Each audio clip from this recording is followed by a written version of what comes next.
All right, this is glorious. CNN's infamously smug MAGA Republican stooge, Scott Jennings, was once again brutally humiliated on live TV and then triggered into a total public meltdown because his own words were thrown back in his face. And it's glorious.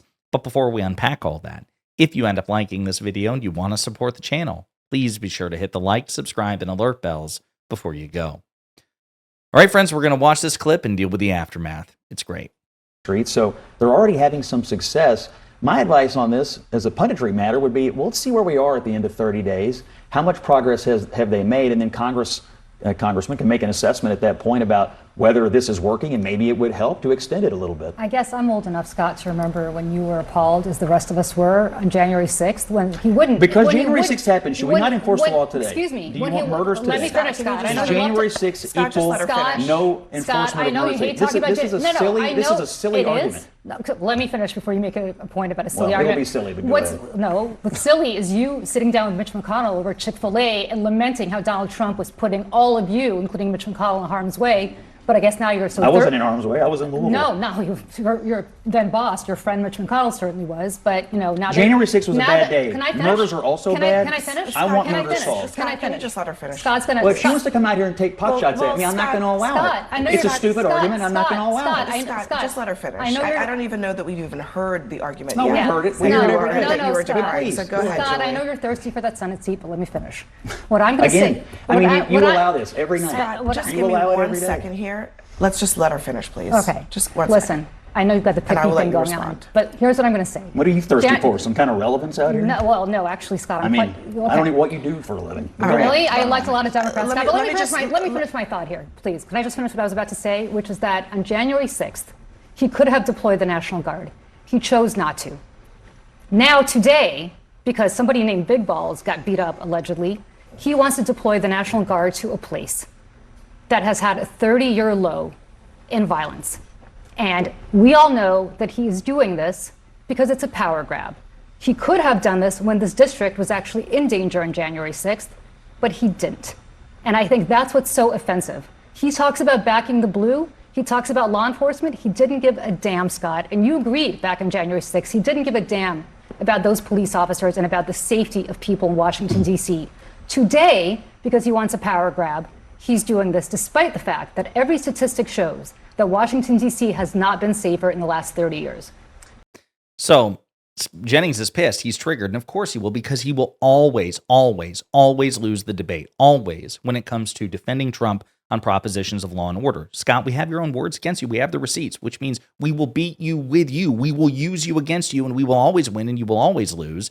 Because when you stood on principle on January 6th, you condemned Trump for this. Here, we can use your words to expose Trump's hypocrisy and his unprincipled commitment to law and order. He only gives a damn about law and order in as much as it glorifies him. Otherwise, he just doesn't care. And we'll look at Scott Jennings' words in just a second. But it then, after that, after the public humiliation, after Julie Rodzinski used Scott Jennings' own words against him, for which he has no defense and for which, again, he will always lose the debate, then they continue to clash offline. Or rather off camera, okay? Scott Jennings' sparring partner accuses him of giving Trump nightly blowjobs, as Mediaite reports. Julie Rodzinski, a Democratic strategist and frequent sparring partner of Scott Jennings, CNN's most prominent conservative political commentator, accused Jennings of giving Donald Trump, quote, nightly blowjobs on Thursday after the pair went at it the night prior. So, and again, it recaps the clip we just saw, so there's no point in relitigating it. On Thursday morning, Jennings took to X to promote the clip and mused that he still has, quote, no idea who this person is or what they do for a living other than make Democrats look stupid on TV. Rodzinski responded with a descriptive and vulgar insult. She goes, note, I am someone who doesn't fillet the president nightly for a Senate seat I will never get, which makes me different from you, Scott. Ouch!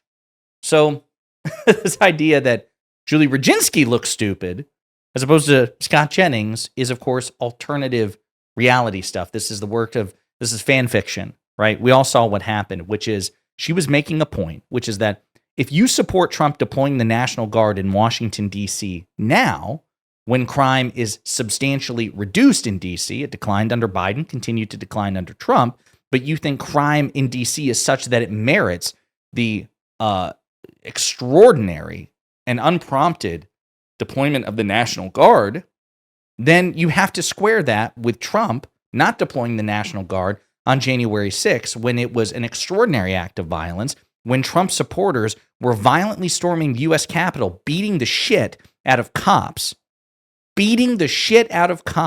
in an attempt to try to murder Democratic and Republican lawmakers, including then Vice President Mike Pence, all in an effort to overthrow the government and put Donald Trump back into power for a second, this time unelected, term.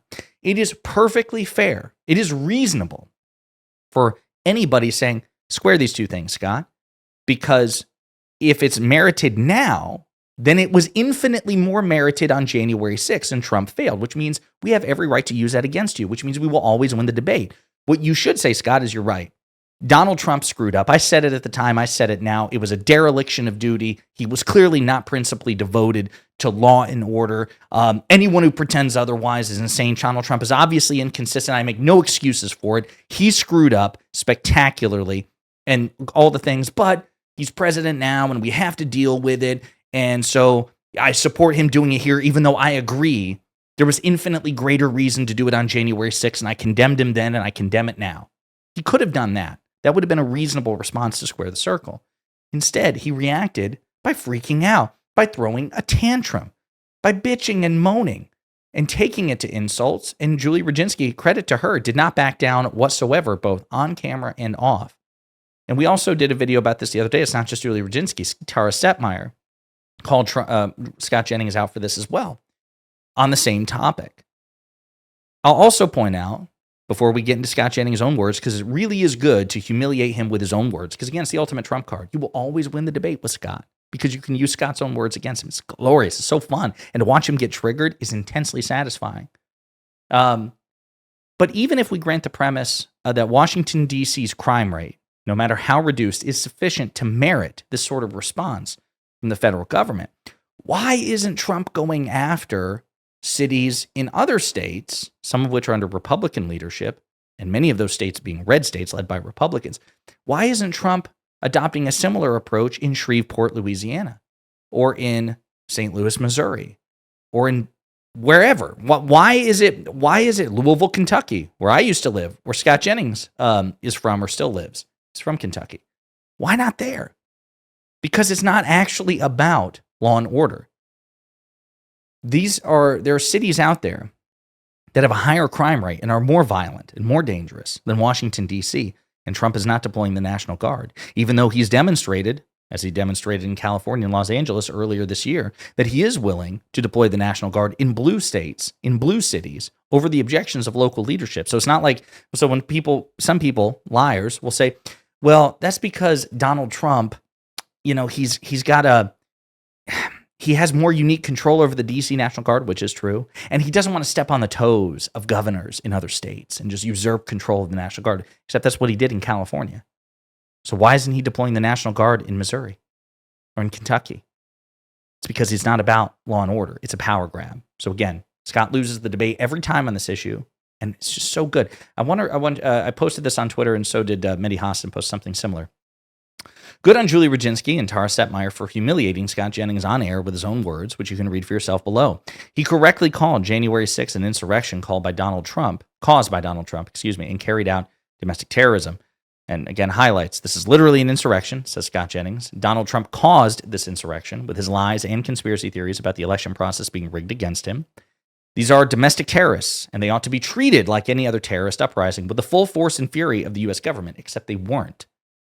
But now, what's being treated with the full force and fury of the U.S. government is Washington, D.C., which, yes, still has a crime issue, but is experiencing a 30-year low with respect to violent crime.